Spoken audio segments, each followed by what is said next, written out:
Abantu bolaba awo bagezaako kubeera nga bakola layini kuyingira mu church kubanga omulambo gwa pasita waabwe pasita Yiga gulabise nga gutuuseeko ku church okuvannyuma lw'ennaku 5 nga teguliiwo.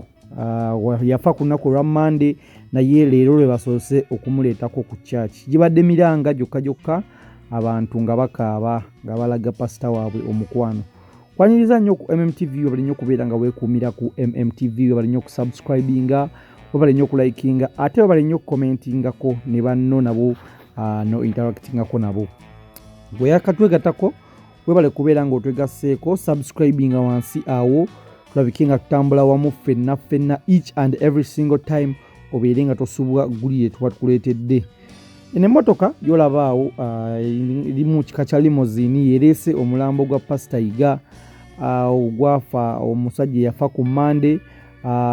Yali yalama nti ennaku 5 z'abaamala ku nsi nga tebanaba kubeera nga bamuziika. Kyolaba awo kiri mu church ssaawa zino eno kati era bali mu church kubeera nga batuusa omulambo gwa pasita Yiga bagusabire babeere nga ate bagukolako emikolo. Pasita ono yali yalaama nti bagenda kumuziika ku church ye awo bwe yagula ettaka awo wabweru we bagenda okumuziika wennyini era ne maama we we bamuziika naye we bagenda kubeera nga ate bamuziika. Nkuwa updates kuva wano ku Revival Church ey'e Kawaala we tuli wennyini ebifaananyi by'olaba awo biri kubeera nga ate bigenda mu maaso essaawa zineno zennyini. Omulambo gwa pasita Yiga gutuuse mu church e Kawaala.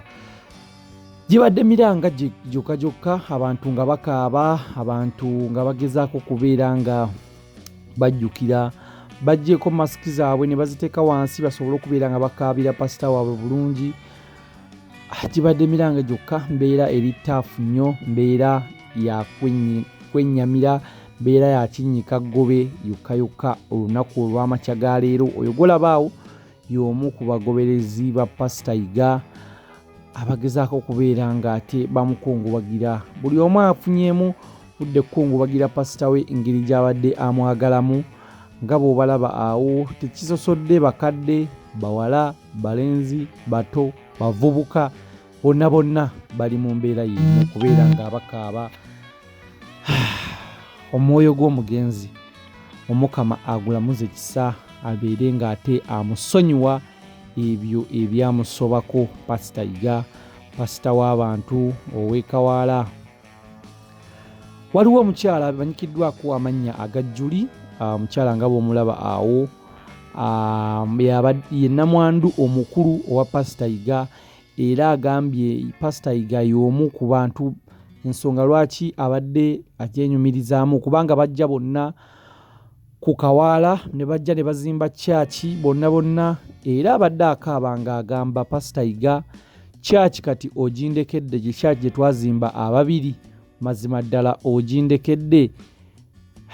Siyinza kwogera bigambo kubimalayo byabadde ayogera kubanga bibadde bigambo bya munda nnyo, bigambo bibadde deep nnyo naye nga twagala otwala omukisa guno kuva wano ku MMTV tubeere nga tubagamba Mukama Katonda abagumye abali ku Revival Church awo e Kawaala.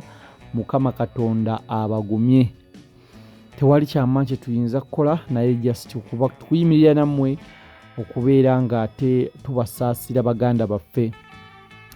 Oyo gw'olaba awo ye Peace Tatu abadde akola ku ABS TV. Bamumanyi bulungi nnyo. Abadde naye tugezaako okumunoonyaamu twogereeko naye n'agamba takyasobola kwogera kubanga kino ekintu kimususseeko. Abadde tanaba kukkiriza paka nakati waalabye ku mulambo gwa pasita Yiga nakkiriza n'agamba nti wallaahi bituufu. Embeera yeeyo eriwo eri ku church e Kawaala. Omulambo gwa pasita Yiga gutuuse. Okuziika kwa lunaku lwa nkya era abagenda muziika lunaku lwa nkya awo ku church ye wennyini bwe bagenda okubeera nga ate bamuteeka kumpi ne maama we. Ne maama we bamuziika awo, yafa omwaka gwa 2018 maama we era bagenda kubeera nga bamuziika awo ne mutabani we.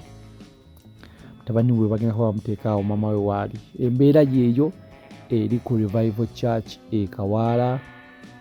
Tubasaasira nnyo baganda baffe, tuyimirira nammwe baganda baffe, temuggwaamu maanyi, buli kimu Katonda yaleeta ate era Katonda yasalawo n'ajjawo.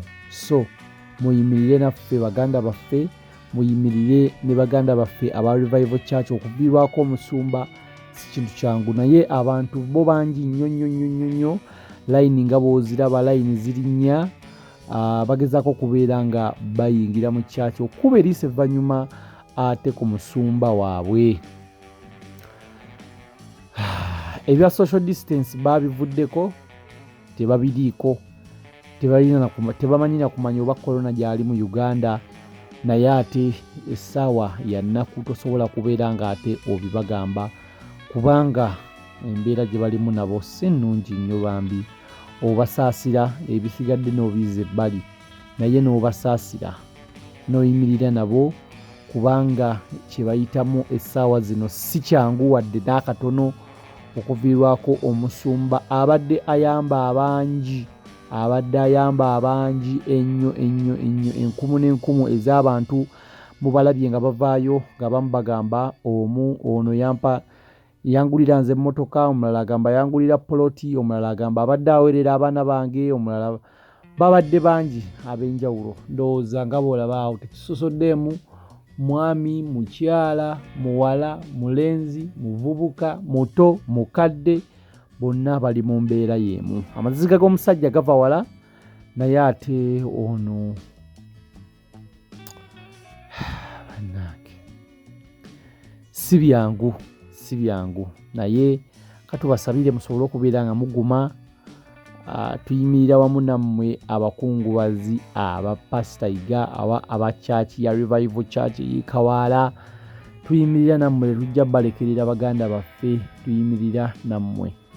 Abasiraamu bagamba wa inna lillahi wa rajiuna. Pastor, Mukama akuwa ekyommulo eky'emirembe n'ekitangaala eky'olubeerera kikwakire eyo gy'ogenze. Ffenna ly'ekkubo okwawukana kwa ssaawa. Mwekuumire ku MMTV, tukyabeera nga tukuweereza naye naffe kitususseeko, naye weekuumire ku MMTV, tukyakuweereza. Subscribinga wansi awo gw'atannaba kubeera ng'ate osubscribinga, gw'ate eyasubscribinga kyagala okugamba nti kyokola kyakabi nnyo mwana maama.